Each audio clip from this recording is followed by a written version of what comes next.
pane řediteli, vážení učitelé, rodiče i spolužáci, vítáme vás tu dnes v tento pro nás významný den. Dnes se musíme po 9 letech rozloučit a opustit náš společný život a začít nový. Od dneška budeme moci na základní školu už jen vzpomínat. Na kamarády, společné výlety, radosti i průšvihy, na učitele, kterých jsme byli velmi kritičtí a měli jsme pocit, že se toho po nás chtěli moc, že nás vlastně trápíte. Časem jsme zjistili, že jste to s námi mysleli dobře a že jste nás chtěli pouze něčemu naučit. V první třídě jsme byli ještě malí a moc se neznali. Tak to šlo dál a pomalu jsme se poznávali. Ve třetí třídě jsme byli kolektiv malých a ještě moc nechápavých dětí. Ve čtvrté třídě k nám přišli naši noví kamarádi, hokejisté.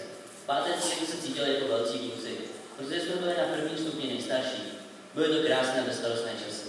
Poté jsme přešli na druhý stupeň a vše se změnilo. Protože jsme se na sportovní a sportovní třídu. Všechno bylo jiné. Najednou jsme byli zase malí mezi velkými. Pomalu jsme se učili chodit i do jiných tříd a zvykali si na nové učitele.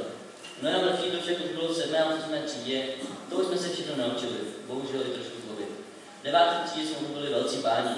Nejen, že jsme byli nejstarší z žáků školy, ale někteří z nás již oslavili svých 15 let a obdrželi svůj občanský průkaz.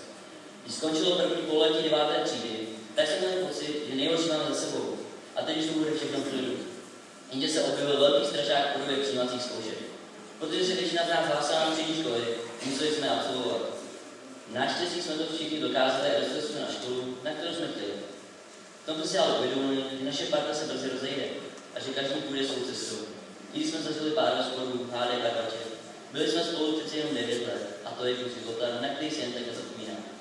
Proto všichni pevně doufáme, že se opět v plném počtu sejdeme na školním srazu. Škola pro nás nebyla jen budovou, kam jsme chodili a trpěli 3 hodinách na písemkách, zejména z matematiky, ale je to pro nás kus života.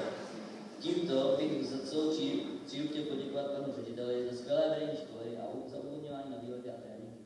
Děkujeme paní učitelkám za